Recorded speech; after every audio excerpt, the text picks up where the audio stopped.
Il nous est arrivé de fois d'entendre des témoignages que le docteur un tel lui blague pas. Le même médecin qu'on va te faire la propagande pour te dire que tel médecin, quand il te suit, quel que soit, il ne rate jamais le cas. Bien aimé. Il y a des cas qu'il a ratés. Deux fois, tu vas arriver. Il ne parviendra pas à t'aider dans ton problème. Quand tu remarques un manque dans la vie d'une personne, ne te moque pas de cette personne ou ne te dis pas que la personne-là n'a pas Dieu. Parce qu'il y a des manques dans ta vie. Il n'y a que Dieu qui peut les remplir. Et la parole de Dieu déclare, un homme ne peut recevoir que ce que le ciel lui a accordé. Ça veut dire que tu ne peux obtenir que ce que Dieu te permet d'avoir. C'est la raison pour laquelle nous remarquons des fois certains manques dans la vie de certaines personnes. Je viens te dire que quand tu remarques un manque dans la vie d'une personne, tu ne te dis pas que la personne-là n'a pas Dieu. Parce qu'il y a des manques dans ta vie, bien aimé. Il n'y a que Dieu qui peut faire quelque chose concernant ces manques. Même pas tes relations. Même quand tu auras l'impression que c'est quelqu'un qui a fait quelque chose, même quand tu as l'impression que c'est à cause de ce médecin-là que ma santé maintenant ça va. Comme certaines personnes ont l'habitude de dire que « Oh, mais docteur un tel, non. » Je viens te dire que c'est grâce à Dieu. La Bible dit « Souviens-toi de l'Éternel, ton Dieu.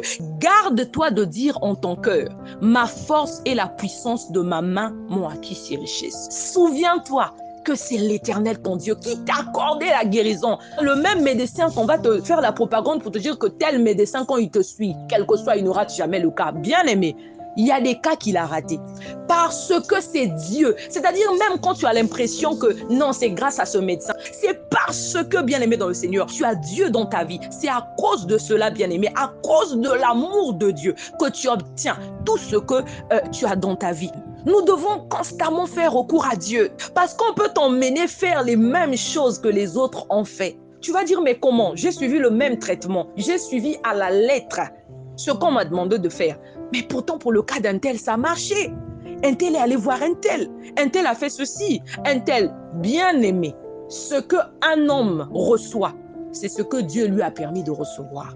Ce que Dieu ne te permet pas de recevoir, tu ne l'auras pas. Même si tu pleures, tu roules à terre, même si tu fais recours à toutes tes relations, tu ne l'auras pas. C'est quand l'Éternel livre tes ennemis entre tes mains que tu obtiens la victoire. Un homme ne peut recevoir que ce que le ciel lui a accordé. Ce que Dieu ne t'a pas accordé, tu ne l'auras pas. Personne ne peut te donner. C'est quand l'Éternel t'accorde la chose. C'est-à-dire ce que Dieu n'a pas mis son cachet pour dire que ça, tu auras la chose. Bien aimé. C'est même la raison pour laquelle, au lieu de courir derrière les relations, bien aimé, faire recours à Dieu. Parce que si Dieu t'accorde la chose, même la personne que toi, tu ne pouvais pas imaginer, bien aimé, la personne va t'aider. Nous devons rechercher l'approbation de Dieu. Les relations n'ont rien à voir, mais l'approbation de Dieu. Dieu peut susciter quelqu'un de nulle part pour ton problème. Dieu peut susciter quelqu'un de nulle part pour résoudre ton problème. Je me rappelle une fois, j'étais avec une de mes collègues, on était assises quelque part. On a vu un homme qui est passé. On s'est retourné, on a regardé le monsieur. Sa princesse était derrière. On a regardé la femme, on s'est dit, wow, le mariage est une grâce. Ce n'est pas une histoire de beauté. Non, le mariage, là, se marier, c'est la grâce.